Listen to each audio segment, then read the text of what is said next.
Eu queria, antes de mais, pedir-vos para vocês se apresentarem, para quem não os conhece. Tá bom, eu sou a Carolina, eu trabalho com compra e venda direta de criptomoedas desde 2016, através da Global Money. A gente é sócio na Global, a gente começou há quase 5 anos agora, né? Vai completar 5 anos que a gente está trabalhando com isso. Eu sou Diego, eu tenho histórico de programador, eu sou programador de carreira, mas desde que eu comecei a mexer com criptomoedas, eu estou me dedicando 100% à criptomoeda. Então, na Global, eu cuido da parte técnica da empresa, a Carol faz todo o resto. Boa, boa. Não sei se estavam a ouvir o que eu estava a dizer. Efetivamente, eu comecei a investir com Bitcoin. Eu já disse isto à Carol. Através de vocês. Foi com a ajuda da Carol que eu comecei a investir em Bitcoin, lá em 2017. E ela ajudou-me desde baixar a carteira, garantir que eu tinha seeds feitas, até a primeira compra foi convosco, as primeiras compras foi convosco. E por isso é também simbólico falar sobre P2P. Eu queria-vos ter aqui desta forma simbólica também. Queria-vos pedir para vocês explicarem um bocadinho como é que conheceram o Bitcoin, como é que foi este vosso processo de início nas criptomoedas. Eu conheci Bitcoin lá em 2016, através do Diego. Eu tava morando na Colômbia por uns meses, assim, e aí eu ia pagar o meu cartão, eu tava trabalhando lá, e eu queria pagar meu cartão de crédito aqui no Brasil, e precisava mandar um dinheiro para cá. E aí um amigo meu que já estava mexendo com cripto antes, recomendou que eu usasse cripto. E aí eu comprei rapidinho, eu achei incrível assim, a velocidade que eu consegui, as taxas foram muito boas, tudo. Só que eu achei que era um processo muito amador, né? Era muito difícil ainda a compra P2P, a gente tinha pouquíssimas opções de corretora, os serviços eram muito ruins. Então a gente acabou achando que tinha um nicho de mercado interessante ali, e a gente se interessou mesmo pelo assunto de cripto em geral. Mesmo antes de querer trabalhar com isso, a gente já gostou de cripto, a gente começou a entrar nesse mundo e... Para tentar profissionalizar esse mercado P2P, que na época ainda era muito pequeno, né? E é um tipo de negociação que precisa de rapidez. Então a gente entrou mesmo com esse objetivo de trazer rapidez para as negociações P2P, né? Sim. A Raquel está aqui a perguntar se a Global Money é uma exchange nacional. A Global Money é um serviço P2P. Vocês querem explicar para quem não sabe o que é um P2P? O que é um P2P? O que é que faz? Como é que é essa negociação? Como é que é a compra? Tá, é uma compra ou venda de criptomoedas direta com o vendedor. Então, assim, direto com o vendedor ou com o comprador. Então, se você quer comprar Bitcoin ou alguma criptomoeda, você entra em contato direto com aquela pessoa que negocia, que tem alguma reputação no mercado, e você faz a negociação muito rapidamente. Não é igual uma exchange, porque na exchange você tem que criar uma conta na plataforma, você tem que entender um pouquinho de tipos de ordem, esse tipo de coisa. Via P2P é como se fosse semelhante a uma casa de câmbio, onde você chega, fala o valor que você quer, envia a quantidade e a gente envia o Bitcoin para você. A gente é bem similar a uma casa de câmbio mesmo em funcionamento, porque quando você negocia com o P2P, você compra e vende a criptomoeda do P2P, né? Você compra o nosso Bitcoin ou vende pra gente. Enquanto numa corretora você está negociando com outro usuário. Aí você depende do livro, depende de entender um pouquinho mais como funciona. O P2P é um procedimento muito simples. Sim.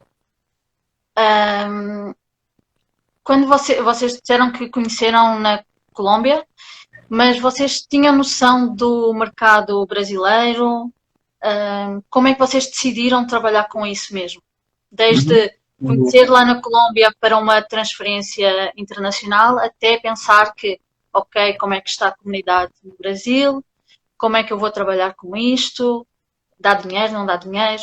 Como é que vocês pensaram isso no início? Com a Global Money, a gente está até migrando o nome, né, agora para a Glomo, para simplificar, mas com a Glomo a gente começou usando uma plataforma que é de garantia de criptomoedas. Ela faz custódia do Bitcoin durante essa negociação P2P, que é o local Bitcoins. A gente iniciou nessa plataforma, criamos um perfil lá e começamos as nossas negociações ali. né? Majoritariamente. É que quando eu fui mandar o valor para cá, né, a minha primeira experiência foi com o Local Bitcoins. Eu criei uma conta lá como usuário mesmo, né? O nosso login nem era Global Money, não existia Global Money ainda. E eu comprei na Colômbia, foi um processo simples, que na Colômbia era um pouco mais difundido do que no Brasil. E quando eu fui vender no Brasil, eu reparei que era um processo ainda muito complicado, tinha pouca gente, foi muito demorado, as pessoas não respondiam.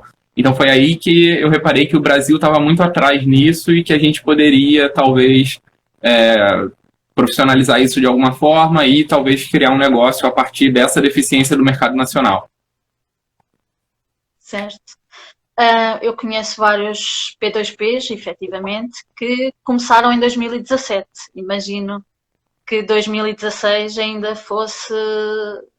não houvesse muita gente a trabalhar com isso. Uhum. A Raquel pergunta, qual é que é a garantia que eu tenho no P2P? A garantia do P2P é sempre que você for pesquisar algum vendedor, é importante você pesquisar a reputação desse vendedor. Porque no P2P, a garantia é a reputação dele. Quanto tempo ele tem de mercado, quais volumes ele está acostumado a negociar. Basicamente, é essa a garantia. A gente tem uma ideia de que uma empresa com CNPJ te passa mais segurança, né? Mas é uma ideia um pouco ilusória, porque se você enviar o dinheiro para uma empresa, no caso, até agora a gente é uma empresa, a gente tem CNPJ também, mas mesmo quando a gente atuava como pessoa física, se você manda dinheiro para uma empresa e essa empresa não cumpre a parte dela num serviço, você não tem nenhum outro recurso senão um processo judicial. É a mesma coisa que você faria com uma pessoa física.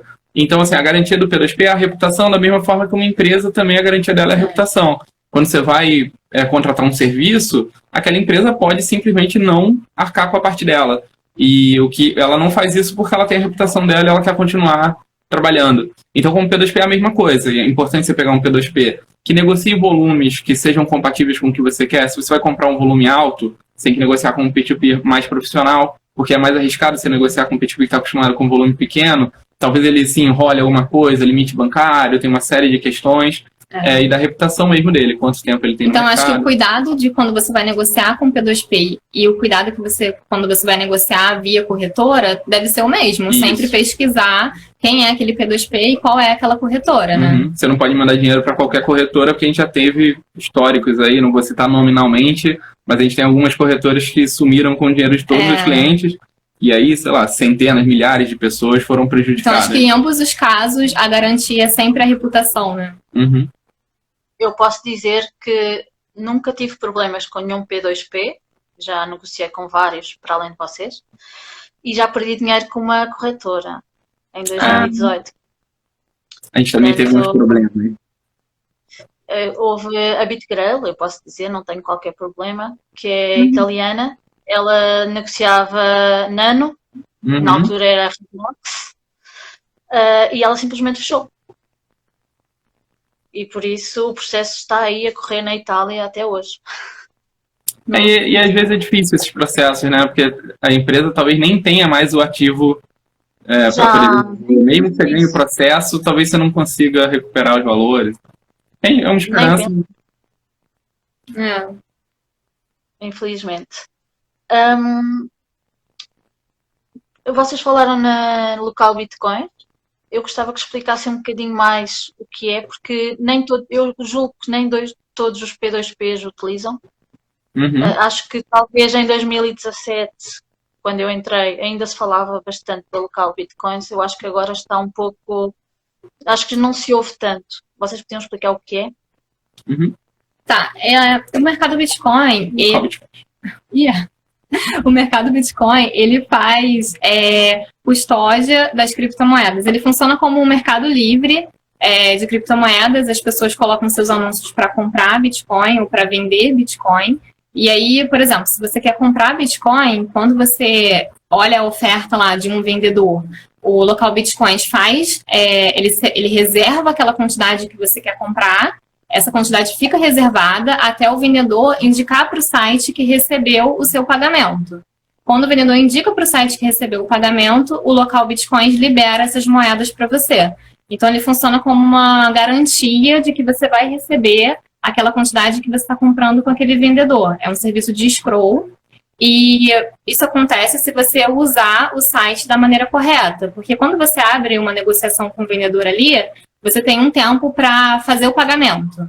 E aí você indica que você pagou dentro desse prazo. Quando você faz isso, as suas moedas ficam reservadas até o vendedor indicar que recebeu para o site liberar para você. Eu acho que é uma plataforma ela é bem, já tem muitos anos no mercado, né? E ela é confiável. Para quando a pessoa não conhece ainda um P2P de confiança que dê para ele comprar diretamente, eu acho que é importante usar o local Bitcoins. Mas se você já conhece alguém, por exemplo, a gente até hoje tem anúncios lá no site, lá no local Bitcoins. Mas a nossa cotação ela é mais baixa se você comprar diretamente com a gente, via WhatsApp, via Facebook, porque o site tem taxas. Então, diretamente, os preços são melhores. E além do local Bitcoins, existem outras plataformas que prestam o mesmo serviço, que é esse serviço de garantia para quando você não confia ainda em algum vendedor específico, né? Tem a Paxful, que fizeram a pergunta, é igualzinho, funciona igualzinho, é uma plataforma bem bacana, está com um suporte muito bom no Brasil. Também tem uma que eu gosto muito de citar aqui, infelizmente não é muito usada, é a Local Cryptos, porque ela é não custodial. É a única plataforma desse tipo que é não custodial. Ela funciona por smart contract, e as suas moedas no local Bitcoins e na Paxful ficam com o site, igual quando você usa uma corretora. Então você corre o risco sistêmico do local Bitcoin sair do ar, por exemplo, com as suas moedas dentro. No local cripto isso não acontece. Você tem um backup da sua carteira e a carteira é sua. Então é bem interessante o serviço da Local Cryptos também, mas não tem tanto volume. A gente tem anúncio lá também, mas não é tão usado assim quanto o local Bitcoins, que é o maior do mundo, eu acho, nesse tipo de serviço. Vocês já usaram a Binance, o serviço da Binance, que também tem agora a P2P? Sim, a gente chegou a usar no início, né? A gente achou que não achamos muito adequado, assim, as notificações eram muito ruins, a gente às vezes perdia alguma mensagem. Porque, assim, o P2P é importante quando a negociação acontece de maneira simples e rápida. E quando a gente começou a usar a Binance, as notificações chegavam no celular, não era um som que chamasse muito a atenção da gente, era só um SMS, uma coisa que a gente não costuma usar muito. Então a gente acabou perdendo algumas transações lá e a gente acabou desativando o perfil temporariamente, até a gente conseguir uma forma de atender realmente da maneira que a gente gosta, né? De uma forma profissional e rápida ali. Eles também não têm API ainda. Ele é um serviço bem inicial, assim, por mais que seja bacana, a Binance é uma plataforma confiável também, mas a gente achou que o serviço específico de P2P deles ainda está muito cru. Talvez com um pouco mais de evolução a gente use e coloque anúncios lá também. Sem API a gente não consegue também fazer as mudanças automáticas de preços da nossa cotação. E aí o Bitcoin, que é um ativo altamente volátil, a gente não consegue ficar mudando manualmente, né? Até durante porque a gente usa o dia. Várias plataformas, né? A gente acabou deixando um pouquinho de lado, por enquanto. Certo. Eu estava a falar que tinha começado através de P2P. Eu conheci o Bitcoin, quer dizer, eu já conhecia, já tinha ouvido falar em 2014, que não comprei. E quando eu decidi investir, foi lá em 2017, quando ouvi num grupo de mulheres, a perguntarem por Bitcoin. E a Carol foi lá e comentou. Eu lembro que na altura era um comentário bem grande, que explicava o que era o Bitcoin, como comprar, como baixar a carteira, explicava tudo assim, bem detalhado, e eu entrei em contacto então e fiz a negociação. Muitas pessoas novas estão agora a começar a chegar novamente. Como é que vocês veem toda esta entrada de pessoas? Como é que acham que é necessário ajudar? Como é que nós podemos ajudar? Porque eu vejo que todo dia chega muita gente a grupos, sem saber, a querer pôr dinheiro. Como é que vocês veem essa questão? Primeiro, eu fico muito feliz, né, de saber que você se interessou, né, de comprar Bitcoin através de um comentário que eu fiz em um grupo que não era nem sobre Bitcoin, né? Fico muito feliz de saber. Era sobre economia. Era sobre economia. E foi. Você assim, ainda tem aquele comentário. Eu bloqueou aqui. Voltou.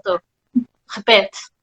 Sim. Eu falei que até hoje, de vez em quando, algumas mulheres ainda curtem aquele comentário enorme que eu fiz sobre Bitcoin.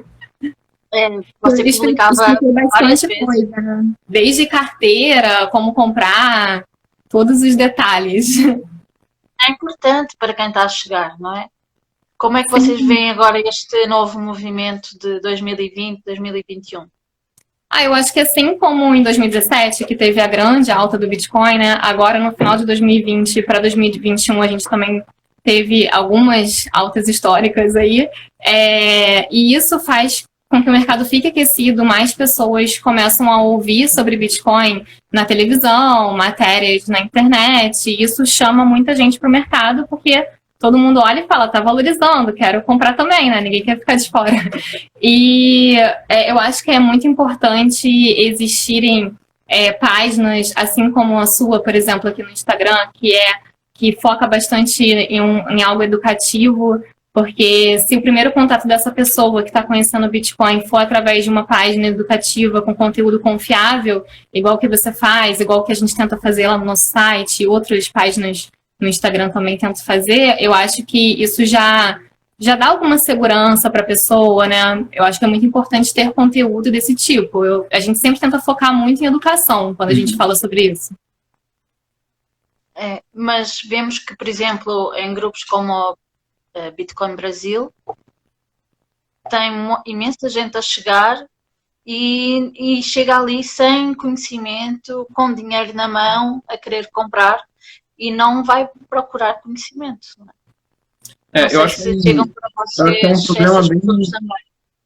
Eu acho que é um problema mais cultural nosso, do Brasil como um todo, e de outros países até, que a gente tem esse problema de não querer entender do assunto. E quando você fala de dinheiro, eu acho que não existe nenhuma coisa no mundo que você vá ganhar dinheiro se você não entende do que você está fazendo. Então as pessoas têm essa mania de quererem, elas estão com dinheiro, ou arrumaram dinheiro de alguma forma, que elas querem colocar em algum lugar para ganhar, para lucrar, e elas não querem, e não é que elas nem têm acesso, elas realmente não querem estudar a respeito. E aí elas são vítimas fáceis de um monte de problemas, ou mesmo de fazer uma compra ruim, comprar no momento errado, ou cair em algum golpe, em alguma pirâmide, que infelizmente no mundo de Bitcoin isso acontece muito. Então eu acho que é um problema mais geral da área de investimentos em geral, que as pessoas não se interessam muito por estudar sobre investimento. E aí acreditam em umas coisas, tipo 10% ao dia de lucro, coisas que se você tivesse estudado minimamente sobre qualquer coisa financeira, você saberia que aquilo é inviável, é impossível esse tipo de coisa. Então eu acho que a gente precisa muito estimular mesmo a educação financeira em geral, principalmente no tocante a cripto, que tem as suas peculiaridades mesmo de segurança, carteira, backup e tudo mais, para que as pessoas tenham um primeiro contato positivo com esse mercado e não acabem ficando meio traumatizadas com isso. E acabam por culpando o Bitcoin em vez de culparem a falta de conhecimento. Sim. E aí, infelizmente, essas pessoas, elas podem até sair do mercado, né? Em vez de tentar aprender a maneira certa, elas acabam decidindo não comprar mais. É verdade, é verdade. E chegam essas pessoas para vocês, não sei nada, tenho aqui dinheiro, quero comprar, mas ainda nem tenho nem carteira, não sei como guardar. Chegam essas pessoas, vocês têm que pegar na mão, como fizeram comigo, para ajudarem os trabalhos. Chega bastante gente, assim, e eu gosto de atender essas pessoas, porque eu vou indicar para ela a carteira mais confiável, né, a carteira mais segura, o que você deve anotar as palavras do backup, porque tem gente que não anota e, infelizmente, pode acabar perdendo as moedas. E a gente gosta disso, né? A gente gosta de dar esse tipo de orientação, eu acho que é muito importante. E, inclusive, lá no nosso site a gente tem uma seção chamada Aprenda, que fala sobre o mínimo que você precisa saber para você comprar suas primeiras criptomoedas. Então, a gente sempre recomenda que o cliente leia aqueles artigos ali para comprar e conseguir operar com segurança, né? Sem dúvida. Assim, eu realmente eu sou o típico que entrei no hype, né? Entrei em novembro de 2017. Não perdi as seeds, né? Pelo menos essa parte não. Mas claro, eu entrei ali sem muito conhecimento e pronto. E eu esperei 2018 para aprender mais sobre Bitcoin. Foi bom também. Mas se soubesse um pouco mais, teria entendido todo este ciclo e tudo isto. Não é? Mas agora estamos cá. Não. Em 2017 estava todo mundo muito empolgado, né? Com aquela alta. E eu acho que ensinou muita gente também, né? Foi importante isso. Sem dúvida. Já várias pessoas perguntaram aqui. Vocês querem dizer qual é o vosso site? Para não se estava perder. dizendo agora. Acabei de enviar aí, é glomo.trade. O endereço é esse nosso mesmo. Instagram. Lá tem os nossos contatos oficiais de atendimento. É só ir para o final do site. Eu vou colocar o www, que eu acho que fica mais fácil reconhecer que é um endereço de site. Esse não... É esse, www.glomo.trade. Certo. Uma das coisas que eu sei que vocês também seguiam era ser nómada digital. Eu trabalhei durante vários anos, só pela internet também.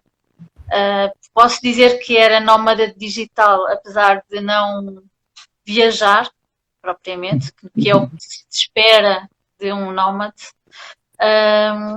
Mas vocês eram, pelo que eu sei da vossa história, vocês querem contar o que é um nómade digital, o que é que faziam, como é que era um pouco?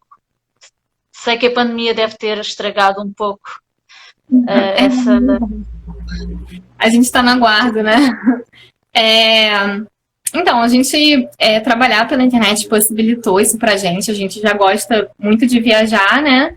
E poder trabalhar pela internet dá uma liberdade da gente estar viajando e trabalhando, né? Eu como programador, eu trabalho remotamente há muitos anos já. Bem antes de mexer com o Global, eu já trabalhava remoto e aí eu sempre gostei também muito de viajar. E para mim sempre foi uma coisa... E aí entra uma outra parte de estilo de vida, assim, porque essa coisa do nômade digital ultimamente está bastante romantizada, né? Todo mundo tem esse sonho de viajar e trabalhar. E é legal que as pessoas têm que entender que tem as suas limitações também, né? Não é a mesma coisa. Por exemplo, agora a gente está aqui, a gente está numa casa aqui há um tempo, a gente tem um setup todo do nosso escritório, eu tenho 3 monitores, a Carol tem 2. Cadeira. A nossa cadeira de escritório, ótima. E quando você está viajando, você não tem nada disso. Você tem a sua mochila. Então, você nunca tem uma casa do jeitinho que você quer. Então, tem pessoas que valorizam mais algumas coisas e pessoas que valorizam mais outras coisas. A gente, por acaso, valoriza muito o tempo que a gente está viajando e conhecer outros lugares. E a gente não se importa tanto em lidar com essas limitações. Mas é legal que se saiba que você não precisa ser nômade digital para viajar e conhecer outros lugares. E que também tem suas limitações. Tem gente que não se importa, mas... Você tem que estar acostumado a ter poucas coisas, né? Porque você vai carregar essas coisas com você. E também conseguir se adaptar para poder trabalhar em qualquer lugar que você tiver, né? Porque nem sempre você tem um ambiente uma mesa bem arrumado. adequada. Às vezes você está num sofá desconfortável e tudo. Você tem que mesmo direcionar a sua vida um pouco. A gente passou algum tempo se preparando para conseguir ser produtivo mesmo viajando, porque dá um trabalho mesmo, né? Não é assim, tão preto no branco, simples. Não é só flores, não é só a parte bonita, não é? Isso seria muito legal se eu tivesse aposentado, não estivesse trabalhando e só viajando, aí sim eu só pegaria a parte boa. Mas para trabalhar na estrada e se mudando sempre, realmente exige um pouquinho de planejamento. Mas é muito legal, né? A gente gosta muito. Eu sigo algumas comunidades de nómadas digitais que viajam, né? E viajam um pouco pelo mundo, né? Vocês viajavam pelo Brasil, certo? Ou também viajavam por todo o lado? A gente foi só para Colômbia, né? Eu fiquei um tempo na Argentina também. Cheguei a visitar uns outros lugares, mais rápido, assim. A gente tinha planejado uma viagem bem longa que a gente ia fazer pela América Central e Latina. A gente ia do Panamá até o México e depois ia passar aqui também, viajando de ônibus, tudo. A gente chegou a fazer o itinerário, mas aí veio a pandemia, a gente deu uma interrompida nos planos. Aí depois da pandemia a gente está vendo como é que vai ser? Se a gente vai retomar esse, ou se vai para a Europa, aí tem que ver o dólar também, que não está colaborando. Ou o Nordeste, de novo, que a gente gosta muito do Nordeste do Brasil. A gente adora praia e tudo, por mais que não pareça. Vocês sabem que eu sou cearense. Não, estou a brincar. Sou cearense. Sou cearense de coração. Eu vivi 5 anos em Fortaleza, quase 5 anos. Por isso, eu costumo dizer, e os meus amigos dizem, que eu sou a portuguesa mais cearense que eles conhecem. Ai, que bom! Durante essas viagens, vocês falam sobre criptomoedas, abordam as pessoas sobre criptomoedas. Como é que vocês juntam essa parte de P2P com a parte de nómada digital?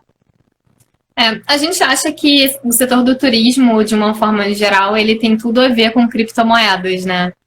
Então, a gente, durante as nossas viagens, a gente costuma comentar, ver se a pessoa já ouviu falar, já pensou na possibilidade de aceitar como forma de pagamento.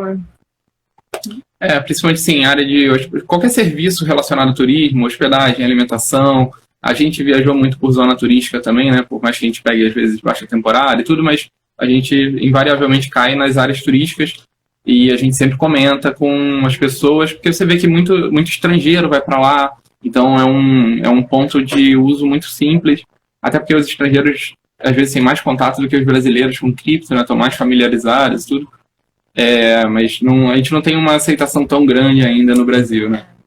As pessoas, pelo menos até quando a gente viajou, né, antes de 2020, as pessoas ou não conheciam, ou tinham algum receio, ou já ouviram falar, mas também não quer essa possibilidade ainda, né? Uhum. Eu acho que agora, com a alta desse ano passado, né, e desse ano também, eu acho que, como está sendo mais falado e tudo, as pessoas vão ficar cada vez mais abertas à possibilidade de aceitar cripto. Então, talvez esse ano que vem, a gente comece a ter mais estabelecimentos. Tem o problema da intermediação, né? A gente não tem nenhum serviço muito bom para isso ainda. Ainda tem que melhorar a infraestrutura para isso ser mais aceito em lugares diferentes do Brasil. Como que é aí em Portugal? As pessoas costumam aceitar? Não. Existem algumas lojas que até aceitamos Bitcoin, mas aí quando é assim, é direto. Temos um ou outro serviço porque a UTrust, a moeda, não sei se vocês conhecem a UTrust, a criptomoeda UTrust, ela é portuguesa e tem a ver com venda online. Quando foi em 2017, que havia aquela questão toda, 2017, 2018, várias lojas grandes aceitavam em compras pela internet. Inclusivamente um clube de futebol aceitava o pagamento na loja com cripto, mas eu acho que isso caiu muito agora, 2018, 2019, com a baixa. Eu acho que caiu muito. Agora, há uns meses atrás, eu estava passeando ali numa cidade aqui próximo e na rua olhei para uma loja e aceitamos Bitcoin. A loja até estava fechada naquele horário, mas é assim, existem algumas que aceitam, mas ainda é muito pouco também. Eu acho que tem um fator técnico também nisso, porque igual o cartão de crédito, né, que você tem uma intermediadora ali, a pessoa não tem que se preocupar com o cartão. Eu acho que ainda faltam algumas empresas que façam. Eu sei que tem umas empresas grandes, nos Estados Unidos tem uma muito grande, que até é do cara do Bitcoin Cash, né? Inclusive, e que faz esse serviço, porque muitas pessoas falam assim, eu não tenho como aceitar, porque hoje eu recebo R$200, amanhã eu só tenho 150. O que é uma bobagem, porque isso é uma coisa tão simples de se resolver tecnicamente, que é só, né, você ter um intermediador que vai fazer a liquidação imediata e tudo. E eu acho que ainda falta isso. A gente teve no Brasil, algumas empresas tentaram, mas não teve muito estímulo, ou o processo era um pouco complicado, tinha maquininha, não funcionava muito bem. Então, acho que com a maior adoção e tudo isso tende a melhorar, a infraestrutura vai melhorar, e aí sim os lojistas vão começar a aceitar mais. Acho que ainda falta mais do lado técnico também para isso se desenvolver melhor. No Sul, eu não sei exatamente em que cidade, existem algumas lojas, existe inclusive um centro comercial, um shopping que muitos lojistas aceitam, não é? Mas isso porque uma empresa que está ali sediada que deu apoio para os lojistas. Mas, efetivamente, ainda não se vê muito. Quando se vê, é direto, não é? Vocês já Sim. pagaram serviços? Já pagaram alguma coisa com criptomoedas aí no Brasil? Sempre que a gente vai comprar alguma coisa que tenha a opção de pagar com Bitcoin, pagar com cripto, a gente sempre paga com cripto. Então, a gente paga nosso servidor, né, com criptomoeda.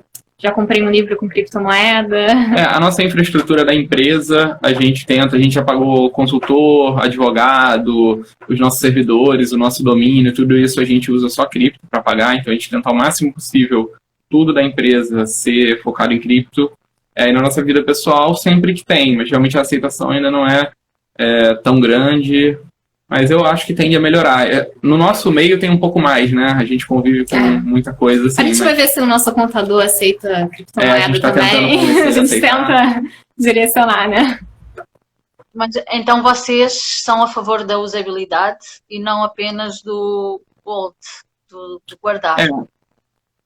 Tem toda a questão, né, de como vai ser usado o Bitcoin, se vai ser reserva de valor ou moeda, porque assim, ninguém paga nada na rua com ouro, né, até porque é complicado de usar, as pessoas falam, a taxa de transação do Bitcoin é alta, mas não é, se ele acabar caindo pro lado da reserva de valor, isso não seria um problema, porque também a taxa de transação, entre aspas, do ouro é altíssima, né, é difícil você transportar, e aí tem o problema todo da empresa e registro e não sei o quê. Então, hoje em dia, eu acho que ainda é viável, mas aí entra de novo o problema técnico, né? As pessoas falam sobre essas coisas, as pessoas acham que transação com zero confirmação é insegura, e isso é um mito, assim, é quase impossível você desfazer uma transação que não tenha RBF, né, que é uma flag lá de Bitcoin e tudo, mas mesmo que o Bitcoin vire reserva de valor, eu acho que usar as outras criptos, a gente tem um monte de criptomoedas que são mais focadas nisso. Principalmente as instantâneas, né? De envio instantâneo. O Dash é muito legal, o pessoal fala muito da Nano, não sei qual outro que falam, a Doge, não sei. Essas moedas assim, que têm, né, menores taxas, menos uso, talvez fossem mais adequadas para o dia a dia, a gente tem que ver como é que vai desenvolver no futuro. Mas até o Bitcoin, hoje em dia, ainda é viável, né? Vocês usam a Lightning para fazer pagamentos? A gente tem na nossa carteira a Lightning ativada, mas eu acho que a gente nunca usou no mundo real. Assim, a gente só usou para testes e tudo. Acho que a gente nunca viu nenhum serviço que realmente usasse Lightning até hoje no nosso meio aqui. Certo. Vocês acham que só quando houver usabilidade é que vai haver uma maior entrada nas criptomoedas?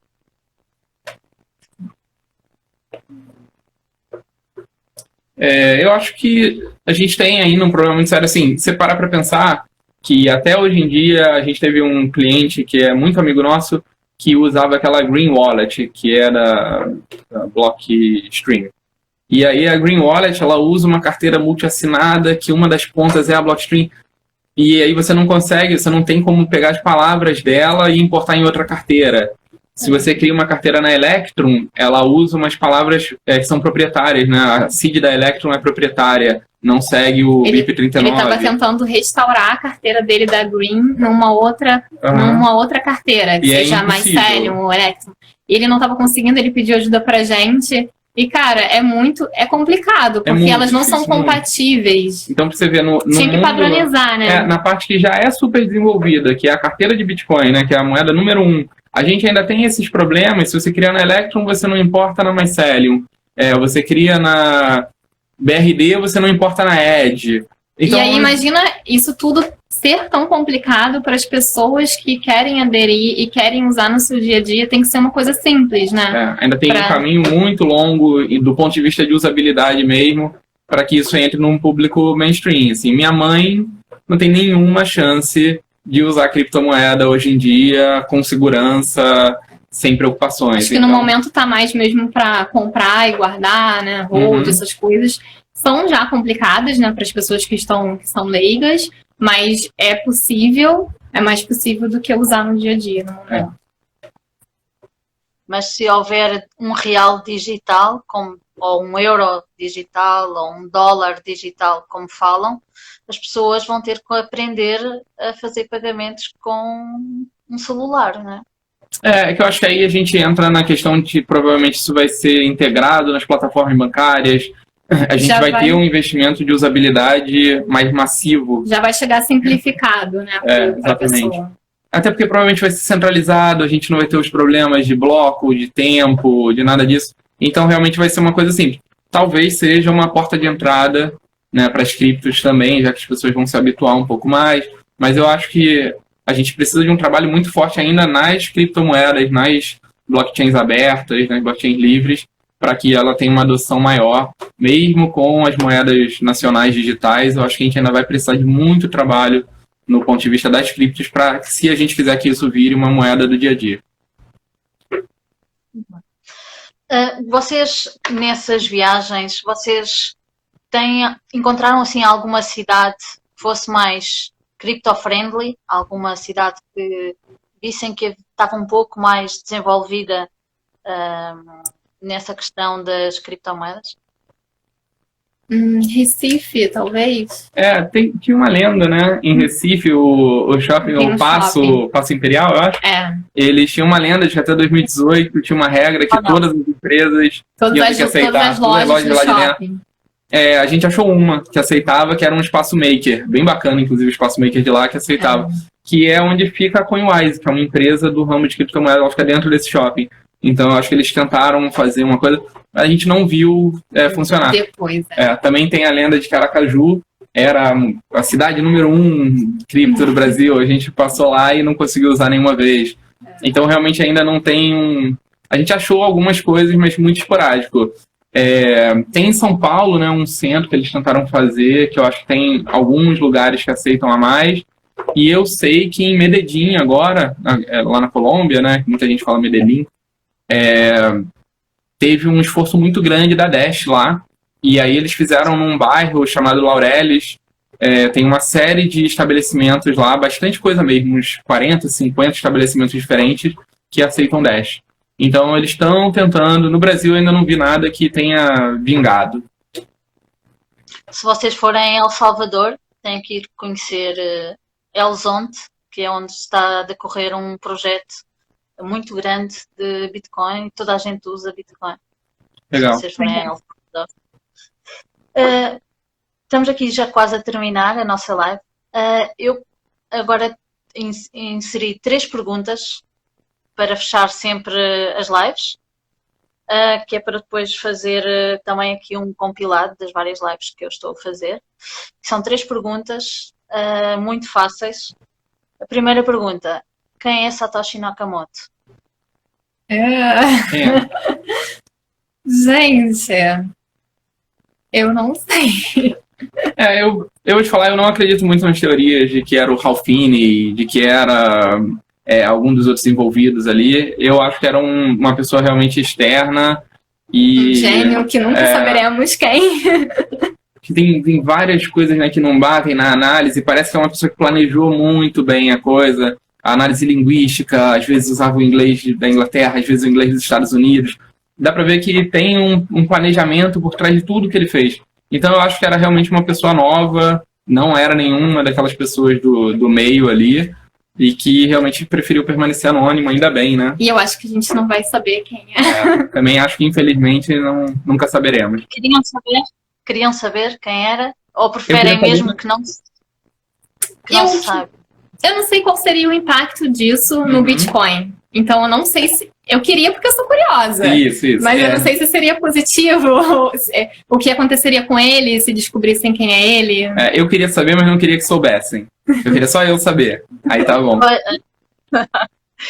Então, nós estamos numa bull run agora. Eu queria, em relação a essa bull run, queria saber qual é o valor do Bitcoin no final da bull run, vocês acham? E qual a data que vai terminar este ciclo? Difícil, né? Ai, senhor. Tem tantas previsões boas para o Bitcoin nesse ano, né? Você pode chutar melhor. Eu faço análise técnica aqui na Global, então A minha impressão, se a gente seguir, né, os históricos, que é o que todo mundo faz, tentar projetar baseado nisso, é que a gente vai para cento e poucos mil dólares até o final desse ano, ou no máximo meio do ano que vem. Não sei, olhando assim atualmente, né, é difícil você pensar, mas eu acho que todas as vezes também era difícil pensar. Em 2017 era muito difícil pensar em 20 mil. Então, não sei, eu gostaria bastante, ia ser muito positivo para o mercado, para mim também. Para todos nós, né, que estamos. É. Então, uma data e um número, só para ficar registado. Vai. Olha, vamos falar final desse ano? Porque eu Bora, tenho tá, uma tá. teoria na minha cabeça que no fim do ano o Bitcoin costuma subir. Pra Eu mim. chutaria 110 mil dólares até o final desse ano. Ok. Carol, Novembro, dezembro. Exemplo, vamos ver. Eu tô fazendo um conjunto. então, última pergunta. Um livro que vocês recomendem. Um livro sobre Bitcoin, ou sobre economia, ou sobre P2P, sobre alguma coisa relacionada. E um livro, assim, um livro para a vida. Um livro que vocês gostem, que não necessariamente sobre estes temas. Tá. Um livro sobre Bitcoin, eu vou indicar A Internet do Dinheiro, do Andreas. Na verdade, é uma coletânea de palestras do Andreas. E eu li esse livro. Quando eu li esse livro, eu achei ele muito bom, né? E eu acho que é importante para quem quer ler o livro ou para quem assiste as palestras do Andreas, porque ele consegue fazer uma explicação muito boa sobre o mundo do Bitcoin. Ele usa analogias, ele contextualiza vários momentos, ele compara o Bitcoin com outras grandes invenções no mundo, como a energia elétrica, carros. E aí, eu acho que ele é muito bom não só para iniciantes, como para quem já conhece o Bitcoin, porque te dá assim, abre sua mente, sabe? Então, eu indico esse livro, ou as palestras dele, né? E um livro para vida, você quer indicar um? Não, indica o seu, eu vou pensar em um pra mim. Assim, eu não tenho um livro preferido, filme preferido, eu não tenho essas coisas, mas eu queria indicar um livro que eu gostei muito, que eu li recentemente, que é Sapiens, A História da Humanidade, que fala sobre desde a era do surgimento, né, do Homo sapiens até a atualidade. Eu acho que assim como A Internet do Dinheiro também é um livro que abre sua mente, que fala sobre sobre tudo, assim, né? Acho muito importante esse livro. Eu gosto muito do Andrés, eu sou super fã. Inclusive, um dia eu gostaria de pedir autorização para ele para recriar as palestras dele em português. São sensacionais, são incríveis. Quem entende um mínimo de inglês, eu recomendaria seriamente que procurasse ele no YouTube. O conteúdo dele é todo de graça. Ele é muito bom, porque ele é um cara que fala de todos os aspectos do Bitcoin, né? Das criptomoedas em geral. Ele fala do aspecto econômico, do aspecto social, do aspecto político. Então ele tem um entendimento muito completo que eu acho que eu nunca vi ninguém. E ele faz tanta analogia para você entender. Tanto, né? Porque assim, no Brasil a gente tem, sei lá, o Uris, que é um economista que todo mundo gosta bastante, eu gosto bastante. Mas o Uris é muito focado, talvez, na parte econômica. Enquanto o Andreas, ele tem um balanço muito bom com até a visão política dele em relação a como a cripto vai afetar o mundo. É muito legal, muito interessante mesmo. Então eu recomendaria também os livros dele, não só o Dinheiro... A Internet do Dinheiro. Ele tem 2 outros livros técnicos e agora ele está fazendo um de Ethereum também, que são muito bons. Então todo o conteúdo dele eu recomendo super, assim, para quem quer ir mais técnico ou para quem quer ir mais na parte simples. Muito bom. Livro para vida, difícil, né? Eu lia muito quando eu era mais novo, hoje em dia eu só leio muito conteúdo técnico, infelizmente. Um livro que eu gosto muito é Em Busca do Tempo Perdido, do Proust. Quem tiver o tempo necessário para ler, são 7 volumes, é enorme, mas é um livro muito bom. Fala muito sobre suas expectativas em relação à vida e como você reflete sobre elas no final da vida e tudo. Então, eu acho que é um livro bacana de amadurecimento, assim. Acho bem interessante. E a literatura dele é ótima. O Proust é um excelente escritor. Certo. Obrigada pelas vossas respostas. Já agora, coloco aqui a questão. Vocês falam tanto do Andreas. O que é que vocês dizem sobre ele ser Satoshi Nakamoto? Sobre a possibilidade, claro. DLC? Existe essa... Sim, existem essas teorias que ele pode ser. Eu acho que não é ele. Por mais incrível que ele seja, eu acho que o Satoshi é uma pessoa que não está publicamente aparecendo. Eu acho que a gente, infelizmente, nunca vai saber quem é mesmo, de verdade, eu acho isso. Eu acho que o Andrés é um programador ruim, na verdade. Se você olhar, ele sempre comenta sobre isso. Se você olhar a coisa de código dele e tudo, ele não é um excelente programador. O Satoshi também não era, aliás, o código do Bitcoin era bem ruim no começo. Mas eu acho que o Andrés ainda está inferior a Satoshi nesse ponto. E o Andrés ficou pobre, né? Uma época, ele recebeu doação da comunidade, porque ele não tinha Bitcoin, ele gastou todos os Bitcoins dele. Mas se ele era o Satoshi, ele não queria usar a carteira. Ele podia estar mentindo, mas aí, pô, ele aceitou doação da comunidade, que ele ajudou a criar para fingir que não tinha. Acho que não é ele, infelizmente. Ia ser um bom Satoshi. Boa, tá bem. Vamos então terminar a live. Quero agradecer-vos mais uma vez a vossa presença. Não sei se vocês querem deixar novamente os vossos contactos. Se querem dizer mais alguma coisa neste final, estejam à vontade. Tá, eu quero agradecer você pelo convite. Eu tenho um carinho muito grande pela página que você criou aqui no Instagram, então pode contar sempre com a gente.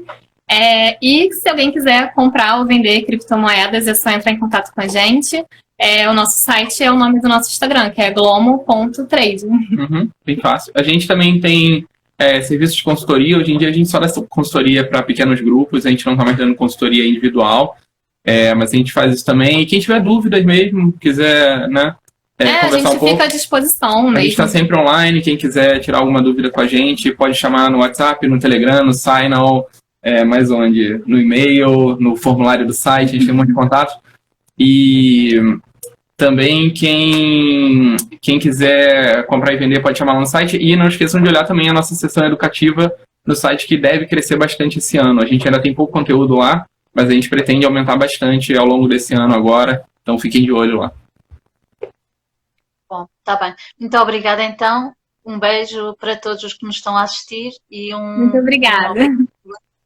Tchau, obrigada, pessoal. Tchau. Tchau. Onde é que clica agora?